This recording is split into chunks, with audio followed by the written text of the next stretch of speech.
କୁକୁରର କ୍ଷୀର ପିଇକି ବଡ ହେଇଛି।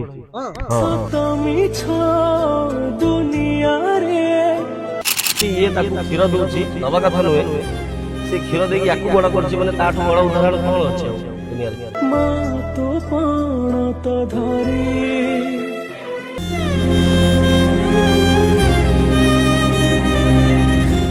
ମାଟା ଆକ୍ସିଡେଣ୍ଟ ହେଇଥିଲା, ସେ ଛୁଆଟା ରହିଥିଲା, ସେ କୁକୁର ସାଙ୍ଗରେ ପଳେଇ ଆସିଲା ଏଠି। ଇଏ ଦୁଷ୍ଟ କଣ, ସେ ଘରର ଯେତେ ଡ୍ରେସ ଗାମୁଛା ସବୁ ନେଇଯିବ ମୁଣ୍ଡରେ ଓଢିକି ସେ ବୁଲିବ।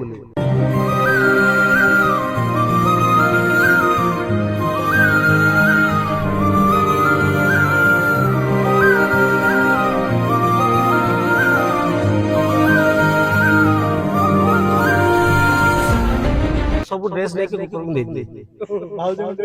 ଘର ଯାହା ଜିନିଷ ଦେଖିବ, ଯେମିତି ଆମ ଟୋପି ଦେଖିବ ସେ ପିନ୍ଧିଦବ, ଟୋପି ପିନ୍ଧିକି ମୁଣ୍ଡରେ ପୁରା ବୁଲିବ, ସେ ଟୋପି ନେଇକି କୁକୁରକୁ ଦେଇଦବ। ସିଏ 4 ଜଣ ନେଇକି ତାକୁ ବୁଲାବୁଲି କରିବ। ମାନେ ଏତେ ବଡ ମେସେଜ କି ଏଇଠୁ ଉଦାହରଣ ଶିଖିବା ଦରକାର କି ଯୋଉଟା ସମାଜରେ ଦେଖା ଯାଉଛି ସେଟା ସମ୍ପୂର୍ଣ୍ଣ ଭୁଲ। କେହି କାହା ସାଙ୍ଗରେ ବି ଆଟାଚ ହେଇକି ରହିପାରିବେ। ଯଦି ଭଲ ପାଇବା ଯଦି କୁକୁରକୁ ବନ୍ଦରଠୁ ମିଳେ କି ବନ୍ଦରଠୁ କୁକୁରକୁ ମିଳେ, ସେମାନେ ଯଦି ଏତେ ଘନିଷ୍ଠ ହେଇକି ରହିପାରୁଛନ୍ତି, ସମାଜରେ ତ ସମସ୍ତେ ରହିପାରିବେ। ତାଙ୍କୁ ଏରିଆର କୁକୁର ମାନେ ବି ଜାଣି ଦେଇଛନ୍ତି ୟା ସାଙ୍ଗରେ କେହି ଲାଗନ୍ତି ହିଁ ନାହିଁ। ଆମର ଏଇ ଆଗ ଛକଟି ସେ ଆକ୍ସିଡେଣ୍ଟ ହେଇଗଲା, ତ ମା ସହିତ ଥିଲା। ଆକ୍ସିଡେଣ୍ଟ ହେଲା ପରେ ସେ କୁକୁର ପିଠି ଉପରେ ବସିଲା ପରେ କୁକୁର ତାକୁ ନେଲା, ତାର କ୍ଷୀର ଛୋଟ ଛୁଆ ଥିଲା, କ୍ଷୀର ତାର ବି ଛୁଆ ହେଇଥିଲେ କୁକୁରର, ସେ ଅଟୋମେଟିକ ତାର କ୍ଷୀର ପିଇବା ଭୋକରୁ ପିଇବା ଷ୍ଟାର୍ଟ କଲା।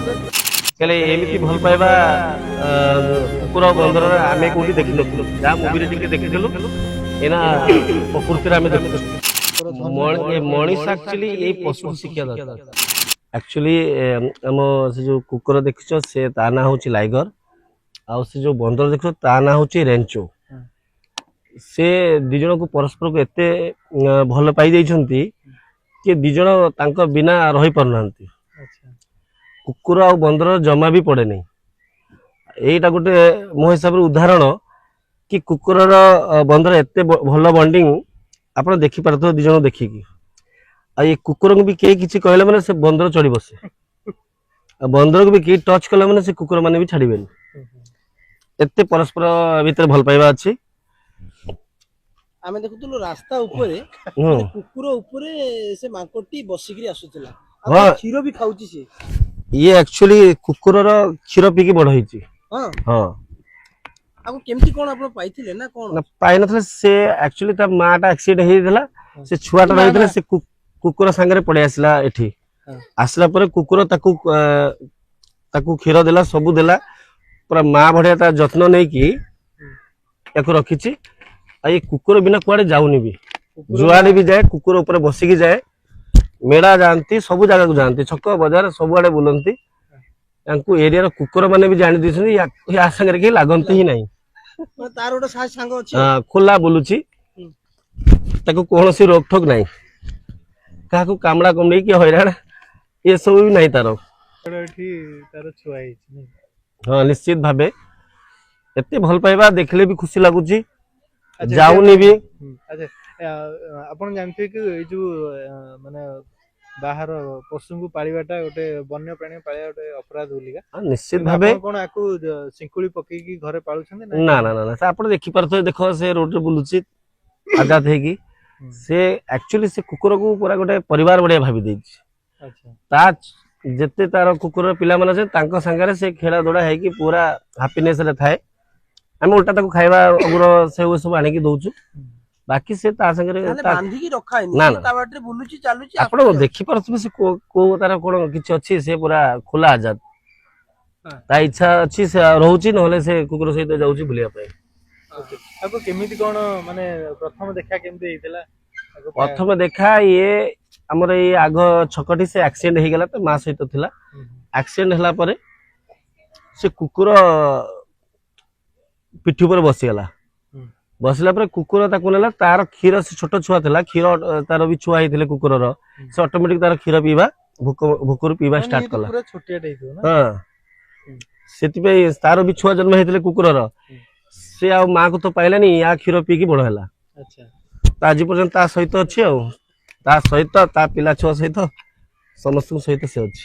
ଆଚ୍ଛା ଏଇ ରାଞ୍ଚ ଆଉ ନାଁଟା ଏରିଆର ଗେଲା ହେଇଯାଇଛି ପୁରା। ଆଚ୍ଛା ଏଇ ରାଞ୍ଚ ନାଁଟା କିଏ ଦେଇଛନ୍ତି? ଆମେ ତାକୁ ଦେଲୁ ଡେଲି ଦେଖିଲୁ ଯେତେବେଳେ ଆମ କୁକୁର ସହିତ ତାର ଭଲ ପାଇବାଟା ଦେଖିକି ଓହୋ। ନାଁଟା ଦେଇଛୁ। ପୁରା ଏରିଆ ଏ ଦି ଜଣ ଫେମସ। ସମସ୍ତେ ଆସନ୍ତି ୟାଙ୍କର ଭିଡିଓ କରିକି ଯାଆନ୍ତି। ଏମାନେ ବୁଲୁଛନ୍ତି ଛକରେ। ଆଜି ବି ଛକରୁ ତାଙ୍କର ଭିଡିଓ ଆମେ ଫୁଟେଜ ବି ସବୁ ଛକରେ ହିଁ ଦେଖିଲୁ ସେ କୁକୁର ଉପରେ ବସିକି ହଁ, ଆସିଲେ, ବସିକି ତାକୁ ଯାଉଛି। ଇଚ୍ଛା କରିକି ଆମେ ଆସିଲୁ। ମାନେ ଏତେ ଭଲ ପାଇବା ଗୋଟେ ହଁ। ମଣିଷ ଭିତରେ ଗୋଟେ ଭଲ ପାଇବାଟା ମିଳିବାଟା କଷ୍ଟ ହେଇଯାଉଛି, କିନ୍ତୁ ଏଇ ଆମର ଭଲ କୁକୁର ପାଇବାଟା ବନ୍ଦ ଯଦି ଥାନ୍ତି ଏ ଯାଇକି ତାଙ୍କ ଗେଟ୍ ବି ଖୋଲିଦିଏ। ହଁ, ଆଚ୍ଛା ହଁ ଆମର ଗୋଟେ ବାଉଣ୍ଡ୍ରି ଅଛି, ତା ଭିତରେ କୁକୁର ରହିବେ। ଯୋଉ ଗେଟ୍ ଟା ଲଗା ହେଇଥାଏ ଇଏ ବାବୁ କେତେବେଳେ ଯାଇକି ତାଙ୍କ ଗେଟ୍ ଖୋଲି ଦିଅନ୍ତି, ସମସ୍ତଙ୍କୁ ଆଜାଦ କରିଦିଅନ୍ତି। ହଁ, ଆଚ୍ଛା ଇଏ ଦୁଷ୍ଟ ହୁଏ ନା ନାଇଁ ଶାନ୍ତ ପିଲା ଭଳିଆ ରୁହେ? ଇଏ ଦୁଷ୍ଟ କଣ, ସେ ଘରର ଯେତେ ଡ୍ରେସ୍ ଗାମୁଛା ସବୁ ନେଇଯିବ ମୁଣ୍ଡରେ ଓଢିକି ସେ ବୁଲିବ। ହଁ ହଁ ଆଚ୍ଛା ମାନେ ଘରର ଗୋଟେ ମେମ୍ବର ଭଳି, ହଁ ପୁରା। ଯେମିତି ଘରର ଗୋଟେ ଛୁଆ ଅଳି ଅର୍ଦଳି କରେ, ଖାଇବା ପାଇଁ ହେଲା କି ବୁଲିବା ପାଇଁ ହେଲା, ଇଏ ସବୁଥିରେ ହାପି, କାହାକୁ କାମୁଡା କୁମୁଡି ନାହିଁ। ସମସ୍ତଙ୍କ ସାଙ୍ଗରେ ଖେଳେ, ଯାହା ଯିଏ ବି ଆସନ୍ତି ତାଙ୍କ ସାଙ୍ଗରେ ମିଶିଯାଏ।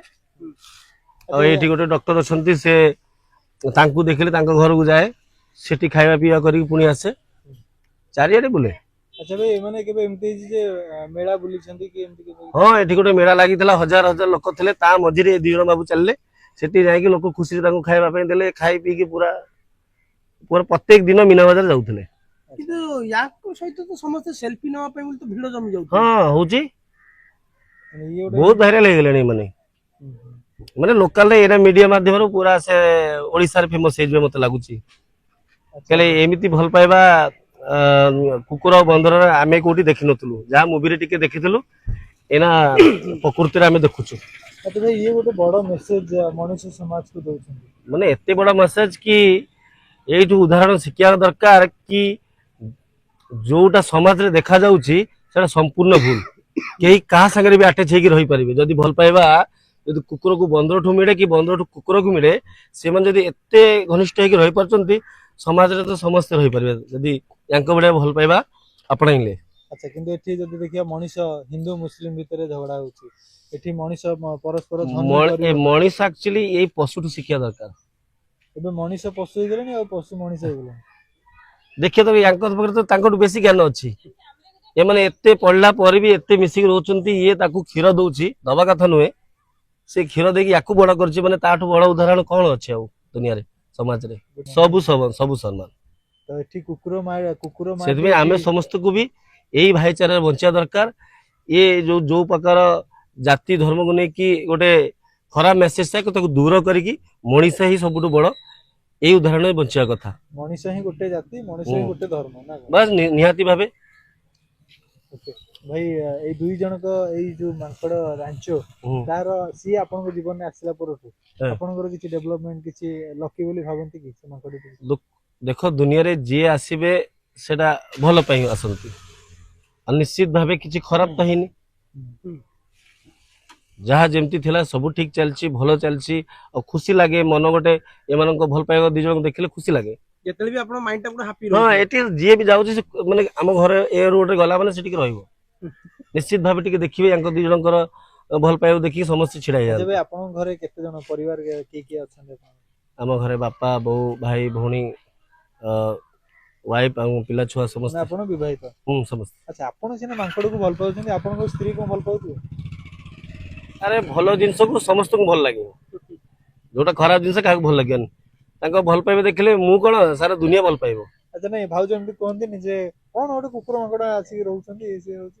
ନାଇଁ କିଛି ନାହିଁ ଯେ ଇଏ ଟିକେ ବେଳେ ବେଳେ କଣ କରୁছে ସବୁ ଡ୍ରେସ ନେଇକି କୁକୁରକୁ ଦେଇଦିଏ।